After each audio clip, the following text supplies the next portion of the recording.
Dear students, this is Praveen Kumar Agarwal from Management Department. Welcomes you in my today's lecture of Managerial Economics. Lecture, we will discuss upon the concept of monopolistic competition. जैसा कि competition के basis पर हमने market को दो parts में classify किया था. The first one was the perfect market and second one was the imperfect market. Imperfect market को भी हमने तीन पार्ट्स में डिवाइड किया था. Monopoly competition, monopolistic competition and the third one was the oligopoly competition.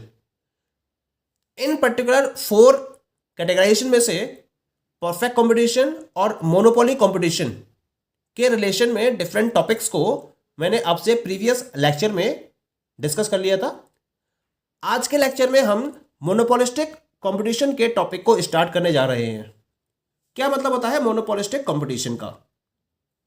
Monopolistic market और monopolistic competition refers to such type of market situation in which there are large number of sellers selling similar but differentiated products with close but not perfect substitutes, and there is existence of free entry and free exit of firms. कुल मिला के monopolistic market वो particular market होता है जहां large number of sellers और large number of buyers की availability होती है. इसके साथ साथ जितने भी सेलर्स मार्केट में अवेलेबल हैं वो सिमिलर लेकिन डिफरेंशिएटेड प्रोडक्ट्स को सेल कर रहे होते हैं. It means that there is no homogeneity among the products sold by different sellers in the market. हर किसी प्रोड्यूसर या हर किसी सेलर के प्रोडक्ट में डिफरेंशिएशन होता है. इनका क्लोज सब्स्टिट्यूट तो अवेलेबल होते हैं लेकिन कोई भी परफेक्ट सब्स्टिट्यूट एक दूसरे का नहीं होता है. और इसके साथ साथ फर्म्स की फ्री एंट्री और फ्री एग्जिट रहती है. तो हम ऐसे मार्केट सिचुएशन को मोनोपोलिस्टिक मार्केट का नाम देते हैं. टू मस्ट कंडीशन है यहां पर. पहली मस्ट कंडीशन है large number of buyers and large number of sellers की अवेलेबिलिटी है.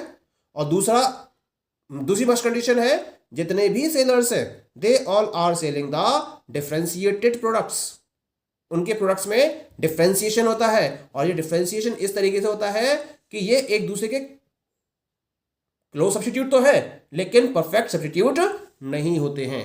तो हम ऐसे पर्टिकुलर मार्केट को जो इन दो कंडीशंस को फुलफिल करता है उसे मोनोपोलिस्टिक मार्केट का नाम देते हैं या इस कंपटीशन को मोनोपोलिस्टिक कंपटीशन का नाम देते हैं. Lots of examples are there in difference of monopolistic competition. जैसे डिफरेंट टाइप के कंज्यूमर गुड्स है, toothpaste, brushes, bathing soaps, detergent, textiles, electronic items है, टेलीविजन सेट्स हैं, मोबाइल फोन्स हैं, ऑटोमोबाइल प्रोडक्ट्स हैं. ये सब किस कैटेगरी में आते हैं? इनका जो मार्केट है वो मोनोपोलिस्टिक मार्केट या मोनोपोलिस्टिक कॉम्पिटिटिव मार्केट के नाम से जाना जाता है. पॉइंट क्लियर हो गया? ठीक है. अब हम बात करते हैं about the features of the monopolistic competition. क्या क्या है इसके मेन फीचर्स? पहला फीचर है इसके अंदर that is many sellers. That is very first must condition of the monopolistic competition कि मार्केट में अगर मोनोपोलिस्टिक कंपटीशन है तो इसका मतलब there will be the availability of large number of sellers. Market में लार्ज नंबर ऑफ सेलर्स की availability होगी. That is the very first condition. अगर फ्यू सेलर्स है और number of firm sufficient quantity में अवेलेबल नहीं है तो ऐसे मार्केट को हम मोनोपोलिस्टिक मार्केट की कैटेगरी में नहीं रख सकते. इसके साथ साथ क्या होता है, क्योंकि लार्ज नंबर ऑफ सेलर्स है तो they are having a competition among them. तो उनके बीच में एक कंपटीशन भी रहता है प्रोडक्ट को सेल करने के रेफरेंस में. Okay. The next one is that is the product differentiation. ये सेकंड मोस्ट कंडीशन है. यानी कि जितनी भी फर्म्स या जितने भी सेलर्स मोनोपोलिस्टिक मार्केट में ऑपरेट कर रहे हैं वो डिफरेंशिएटेड प्रोडक्ट्स को प्रोड्यूस कर रहे होते हैं. इनके प्रोडक्ट्स में किसी भी टाइप की होमोजेनिटी नहीं होती है. अगर मार्केट में लार्ज नंबर ऑफ जितने नंबर ऑफ सेलर्स होंगे उतने ही डिफरेंशिएटेड प्रोडक्ट्स अवेलेबल होंगे. और ये प्रोडक्ट इस तरीके से होंगे कि एक दूसरे के क्लोज सब्स्टिट्यूट तो हो सकते हैं, लेकिन एक दूसरे के परफेक्ट सब्स्टिट्यूट्स नहीं हो सकते। अब ये डिफरेंशिएशन किस बेसिस पर हो सकता है?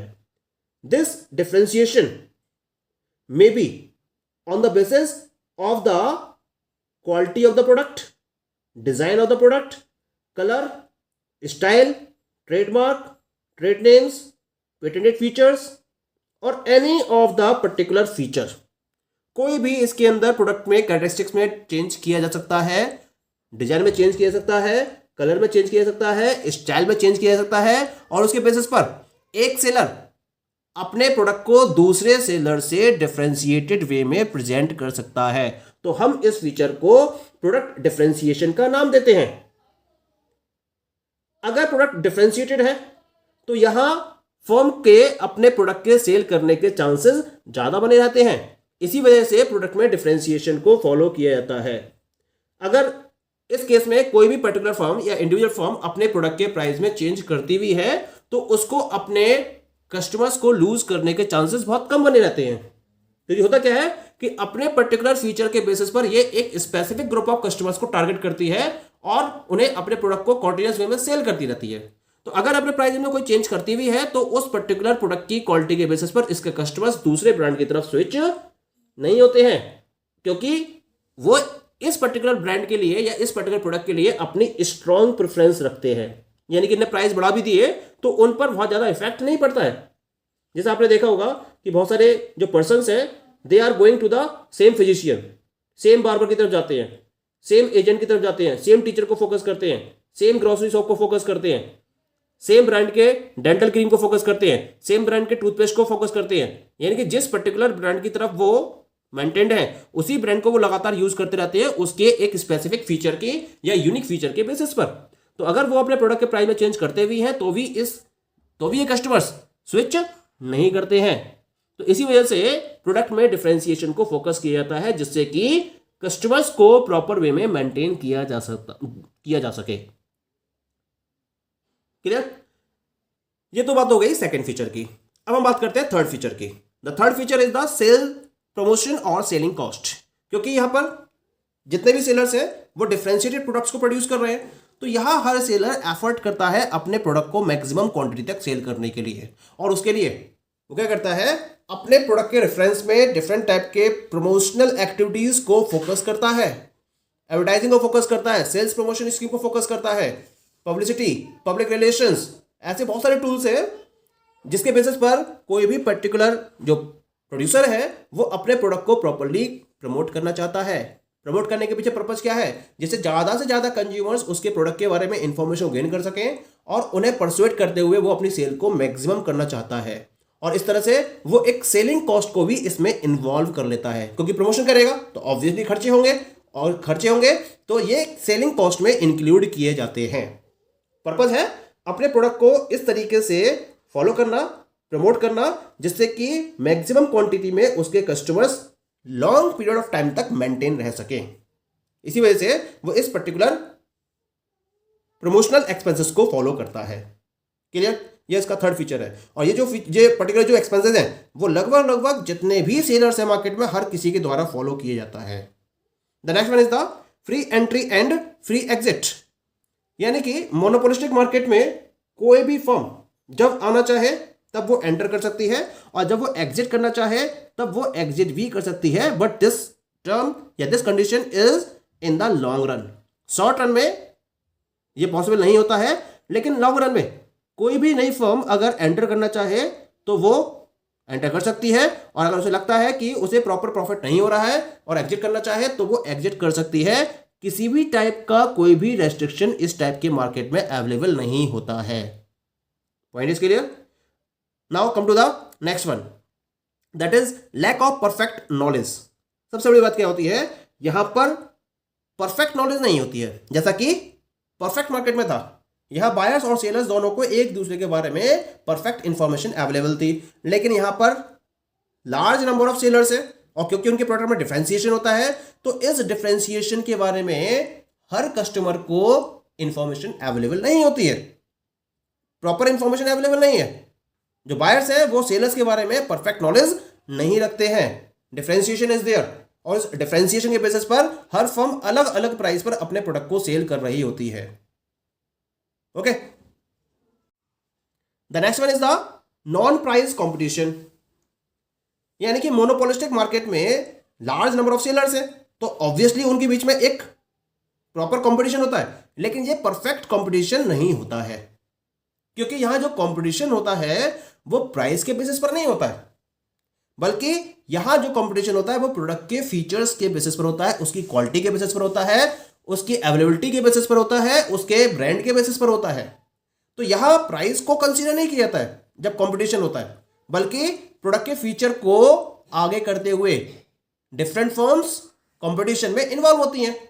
हर फर्म कोई ना कोई एक यूनिक फीचर के साथ में अपने प्रोडक्ट को मार्केट में अवेलेबल कराती है और उस यूनिक फीचर के बेसिस पर अपनी एक कॉम्पिटिटिव एज को फॉलो करते हुए प्रोडक्ट को सेल करती है. ऐसा नहीं कि एक फर्म अपने प्रोडक्ट को सेल करने के लिए अपने प्राइस में डिक्रीमेंट करेगी या इंक्रीमेंट करेगी और उसके बेसिस पर अपने सेल को इफेक्ट करेगी. तो यहां इस पर्टिकुलर कॉन्सेप्ट को फोकस नहीं किया जाता है, बल्कि प्रोडक्ट के फीचर्स को, प्रोडक्ट के कैरेक्टरिस्टिक्स को, उसकी क्वालिटी को, उसके डिजाइन को, इसके स्टाइल को, ब्रांडिंग को फोकस करते हुए कंपटीशन आगे बढ़ाया जाता है. पॉइंट क्लियर हो गया. And the last one is the less mobility of factors of production. Perfect market है, वहां तो परफेक्ट मोबिलिटी होती है फैक्टर्स ऑफ प्रोडक्शन की, लेकिन अगर मैं मोनोपोलिस्टिक मार्केट की बात करूंगा तो यहां फैक्टर्स ऑफ प्रोडक्शन की मोबिलिटी कम रहती है. यानी कि इसको आपको प्रॉपर्ली अरेंज करना होता है, क्योंकि नंबर ऑफ फॉर्म्स ज्यादा होती हैं और इनमें प्रोडक्ट डिफरेंशिएशन भी होता है, तो हर किसी की अपनी अपनी रिक्वायरमेंट होती है. तो जितनी भी फॉर्म्स है, हर किसी की रिक्वायरमेंट को कंप्लीट करने के लिए factors of production sufficient quantity में अवेलेबल नहीं होते हैं, इनकी परफेक्ट मोबिलिटी नहीं होती है, बल्कि इनको अरेंज करने के लिए डिफरेंट फर्म्स को अपनी तरफ से एंड एफर्ट्स करने पड़ते हैं और फैक्टर्स ऑफ प्रोडक्शन को अवेलेबल करना होता है.